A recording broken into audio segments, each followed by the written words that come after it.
ሰላም ጤና ይስጥልኝ የቻናሌ ቤተሰቦች እንደምን አላችሁ?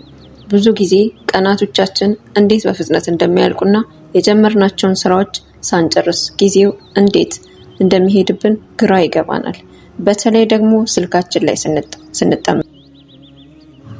ዛሬ በተረጋጋ መንፈስ ህይወታችንን ቀለል የሚያደርጉልንና ጊዜያችን እንድንቆጥብ የሚረዱ 3 በጣም ቀላል የዲጂታል ህጎችን ይዤላችሁ መጥቻለሁ። በቪዲዮ ውስጥ ታዋቂውን ፖሞዶሮ ቴክኒክን ጨምሮ ህይወታችንን ቀለል የሚያደርጉልን 3 ዘዴዎችን አብረን እናያለን። ህግ 1 የአንድ መተግበሪያ ወይም ዋን አፕ ህግ። የመጀመሪያው ህግ በጣም ቀላል ነው። ስራ ወይም ጥናት ስንጀምር በስልካችን ወይም በኮምፒውተራችን ላይ የምንከፍተው ያንን የምንሰራበትን አንድ መተግበሪያ ወይም አፕ ብቻ ነው። ለምሳሌ ካንቫ ላይ ዲዛይን እየሰራን ከሆነ ቲክቶክን ወይም ዩቲዩብን ዘግተን ትኩረታችንን እዛው ላይ ብቻ እናደርጋለን። ይህ ህግ ስራችንን በፍጥነት እንድንጨርስ ይረዳናል።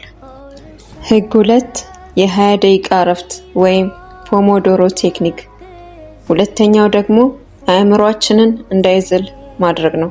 ማንኛውም ስራ ስንሰራ ለ20 ደቂቃ ያህል ሙሉ ትኩረት ሰጥተን ከሰራን በኋላ ለ5 ደቂቃ ያህል ስልካችንን ሳንነካ ቆም ብለን እረፍት ማድረግ።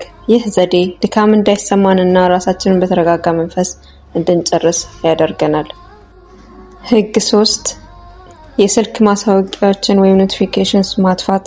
ሶስተኛውና ዋናው ደግሞ ትኩረታችንን የሚሰርቁ የስልክ ማሳወቂያዎችን ወይም ኖቲፊኬሽንስ ለተወሰነ ጊዜ ዶንት ዲስተርብ ላይ ማድረግ ይኖርብናል። የሚመጡ መልእክቶችን ቆይተን ማየት እንችላለን። ዋናው ነገር ግን የራሳችንን ሰላምና ጊዜ ማስጠበቅ መቻላችን ነው። እነዚህን 3 ቀላል ህጎች መተግበር ስንጀምር ህይወታችን ይበልጥ የተረጋጋና ውጤታማ የሆነ እንመጣለን።